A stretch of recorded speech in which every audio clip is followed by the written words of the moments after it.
Hey guys, I'm Kevin with Kemp Outside, your inside source for all things outside. Today we're going to do a review of the Alpicool ZGW41 refrigerator. It's a portable refrigerator by Alpicool. I'm really excited about this, guys. I've wanted one of these for a while.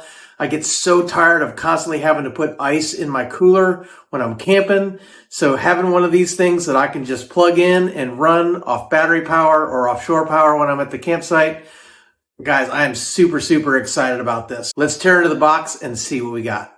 Okay, guys, any concerns that I had from marks in the box are totally gone, as the unit is totally unscathed, which is good. Man, this thing looks awesome. So I'm just doing a little pan here. The unit has nice wheels. I'm pretty excited about that. And then the handle extends by pushing in two tabs. These tabs right here on both sides, and pulls out and then makes it easy to transport. Okay, as we take a look inside, the handle has a little clip, so it isn't hard to open. You just have to push a little bit, but this kind of comes out like that. You can, I guess it does latch pretty good. So one of the cool features of this lid is that it's completely reversible. So what you do is you open it up, and then you lift off one side, pull it out, and then you can turn it around, putting the lid in on this side, in place, and then it's shut. Another really cool thing about this lid is that it does have some rulers. So if you're a fisherman and you want to know the length of your catch, it's up to 18 inches or 46 centimeters. It does have these little round spots. They say for drinks, but it's not deep enough to really do anything. But I do like the look and the toughness of this lid. Really nice. So one of the tests I want to do is I want to do a freeze test. So it says that the right compartment is going to get down into negative degrees Fahrenheit. Set at -4. We'll see if it gets there. I'm going to set a cup of water in there and see if I can freeze that water solid.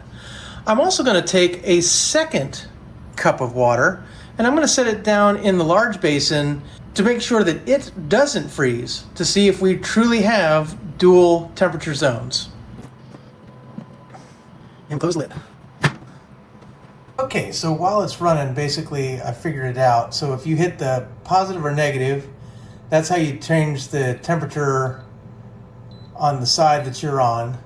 And so this little icon indicates that that's the big side of the refrigerator. If I want to switch over here, I just hit the gear settings. Oh, I'm sorry, when it's on the temperature, when it's flashing, I hit the gear. There you go. And you can see, so the small side is set to -4, like a cooler, like a freezer. So if I want to change that, I can obviously bump it up. And this is in Fahrenheit, guys, so that's pretty cold. I'm just going to leave it set. Is it 41 on this side? I'm just going to leave it set at 41 and -4. Let it run and see what it does. Also, guys, really cool is there's a little USB port. Eco mode draws 45 watts. Max draws 60 watts. So if you're trying to protect your battery, set it on eco. If you want max cooling like I do, set it on max. And then also to change temperatures, right, you're just going to hit the plus and minus. So the left compartment is set at 70, well, it's at 72, but it's set for 41, right? And so I can go down or I can go up. I'm going to leave it at 41. And then if I want to change the temperature of the smaller compartment, while this is flashing, you hit 70. Or while this is flashing, you hit the gear icon or the settings icon. So I'm going to let it flash. Hit the gear icon. There we go. See, the smaller compartment is set to -4. So if I want to change that, oops, stop flashing on me. Hold on. Hit the gear. And so if I want to take that up, And again, this is in Fahrenheit, so -4 Fahrenheit is pretty cold. That's pretty good for keeping your meats frozen and that kind of thing. So we need to let it cool off inside, and that's going to take a little bit of time. So we're going to do that. In the meantime, I want to show you this lid. Okay guys, so it's been 5 hours since I put the water in. As you can see, the left side of the unit is measuring 35 degrees Fahrenheit. The right side of the unit is measuring 2 degrees Fahrenheit. Now it is set at 41 degrees Fahrenheit for the left side and -4 degrees Fahrenheit for the right side. So the left side is a little colder than it should be, and the right side is a little warmer than it should be. But we're going to test to see if the water on the refrigerator side isn't frozen, and we're going to test to see if the water on the freezer side is frozen. Let's take a look. Okay guys, so let's take a look. Let's take a look at the frozen side first. So here I'm going to reach in, and guess what guys? That is ice. It's not totally frozen, but after 5 hours, that's a pretty good ice chunk. Let's look at the refrigerator side.